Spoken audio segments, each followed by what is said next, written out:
Say what's wrong or right. Hello. Hello. How are you? I'm good. How are you? Hold on, let me turn my TV down so I can hear you. Okay. That would be wise. Yeah. All right. What do you got for me?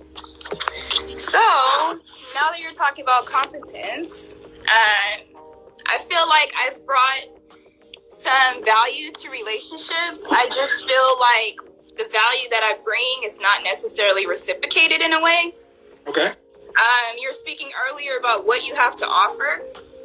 I feel like, yeah, I can cook. I don't have a cookbook, but I got some good recipes under my belt. And I got a pretty good head on my shoulders. I think it's just the choices that I've been making when it comes to men. And that's no fault of my own. I can't blame men for the choices that I've made. So just to kind of, that's where I'm at right now. I'm single. How old are you? I'm 36. Okay. Do you have any children? I have one son. I have a 10-year-old. All right. What do you want?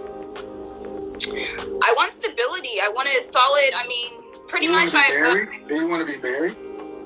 I do. I was married before. To have another union would be good. Were you married to your son's father?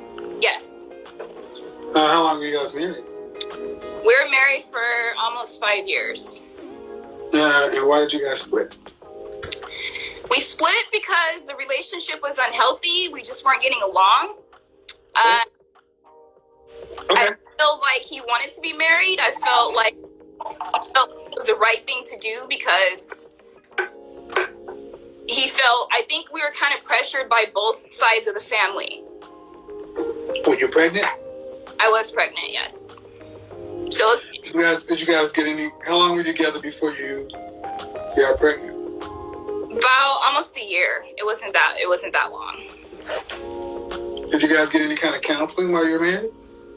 We did. We got counseling, but I feel like the counseling sessions were biased because a lot of the things I was bringing up to the attention of the therapist, it was almost like sides were being taken. So I just felt like he was coming. And it was obviously biased against you. Right. He was biased against me.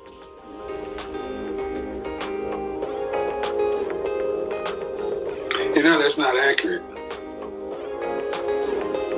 With relapsing forms of MS, there's a lot to deal with. Not just unpredictable relapses, all these other things too. Who needs that kind of drama?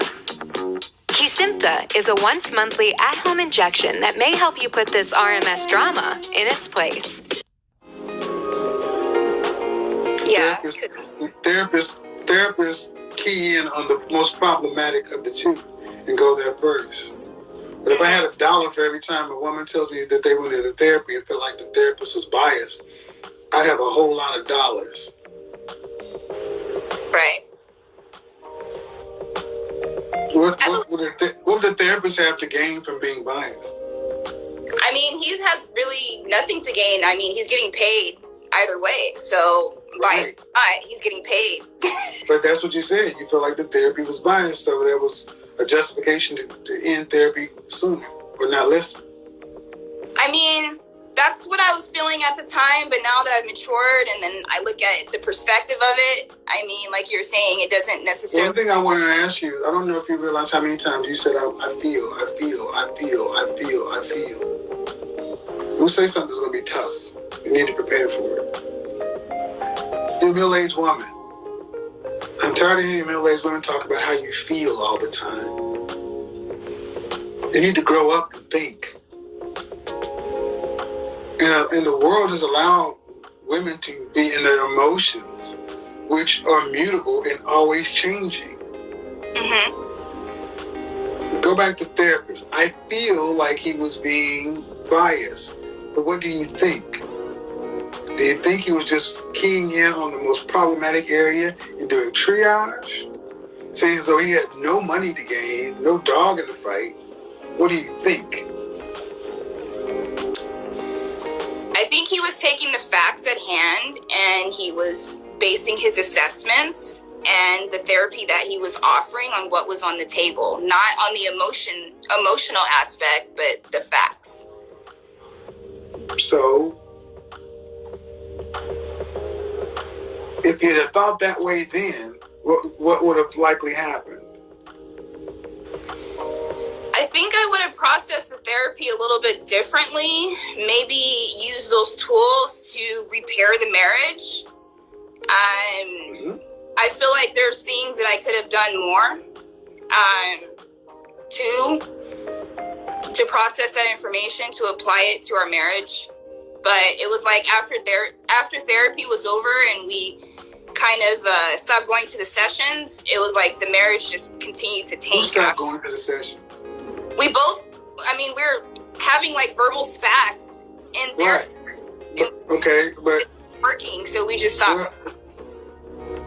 But there's usually a precipitation. So my point is this: had you thought instead of felt, and had you valued your marriage and your relationship and wanted to save it versus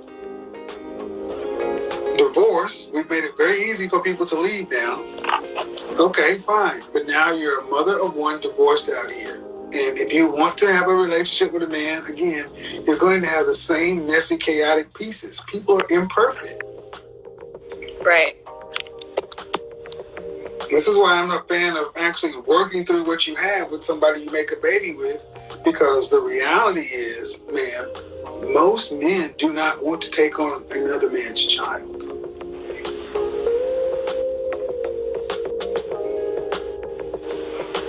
Did you know that? I'm starting to get that a lot more. I'm starting to really understand that. The last relationship I was in, he kind of made that very apparent, very clear, So where's your child's father? In my head... Where's your child's father? Pardon me?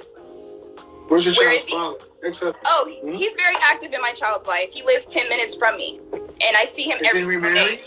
Pardon me? Is he remarried? No. When are you going to go apologize to him? I don't know. I got a wild idea. This is going to be kind of crazy. You know the man you decided to lay down and create a life with, that you see every day?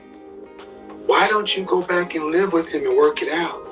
Instead of trying to do this shit over and over again with new guys who ain't going to marry you. They got nothing invested in your son. How about that? He lives with his parents, so I don't want to move to his parents' house, but... Okay. Well, ma'am, you picked it. I did. I'm not bashing or anything. So instead of he moved to his parents, there's no respect. Was you guys living in a house together when you were married? We were, yes. All right.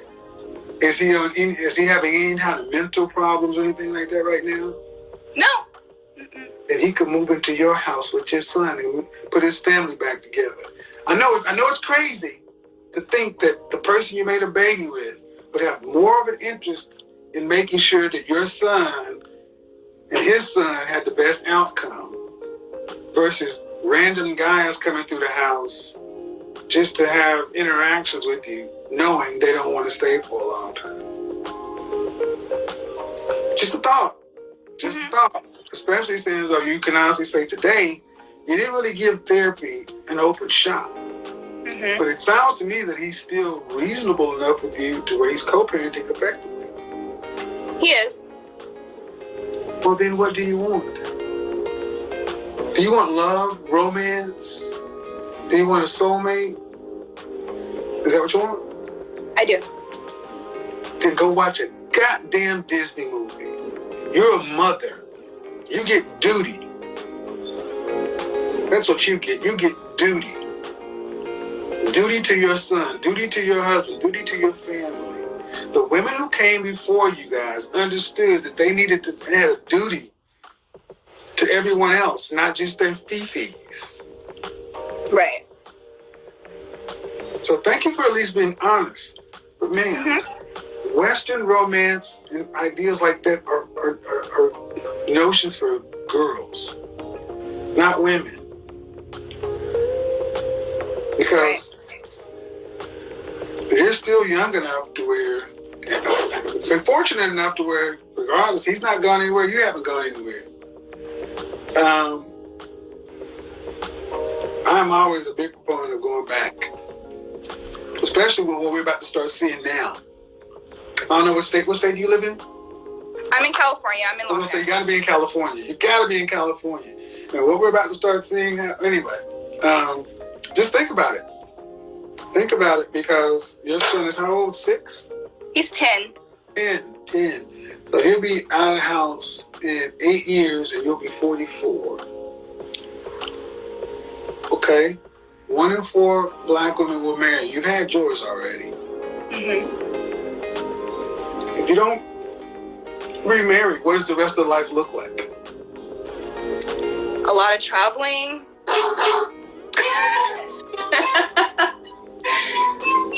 A lot of traveling. What do you do for a living? I'm an accountant at a law firm. Okay, so you make good money, decent money. Mm-hmm. How much are you going to need to retire on?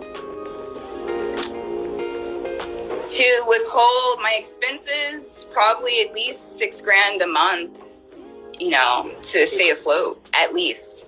So that's 72 a year. Mm-hmm. All right, 72 a year at 15 years, you're talking about a 1.5, 1.6? Yeah.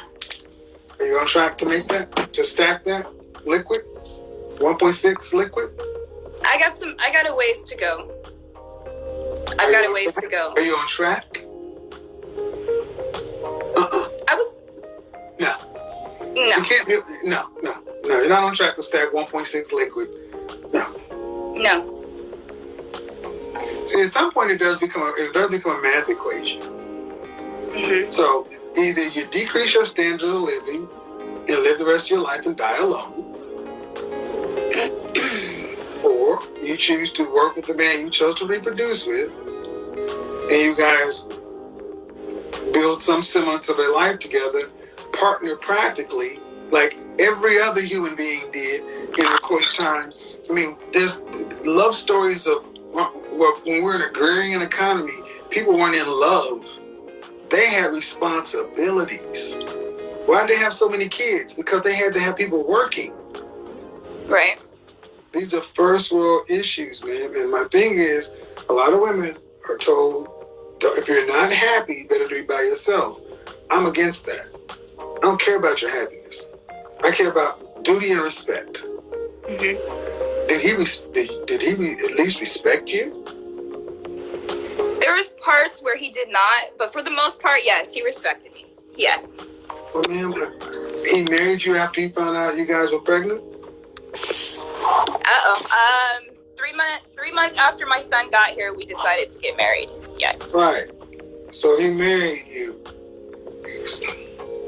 Okay. Well, I think duty and respect matter more than love. Love comes later. Unfortunately, he's still open and available to talk to you. I mean, I think you may look at this really differently if a year from now you looked up and he actually has a new wife. I think so. Well, then, call him, apologize, and say, we need to talk. Novel concept. Hey, big head, we need to talk. You know that therapy stuff that we had when we was married? I kind of wasn't in the right headspace, and I look back and I probably could have done some things better. I could have did this, I could have did that.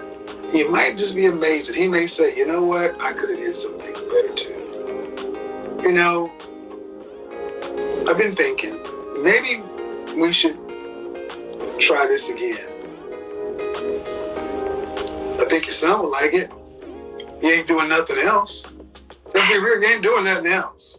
No, I'm not. Ain't nothing else coming. And so people can get mad at me all day long, say I'm not romantic, but anyway, just think about it. Think about it. Have a glass of wine. You're an accountant. Get your abacus out and start calculating. You know how this works, Chica. Have a good one. Bye-bye.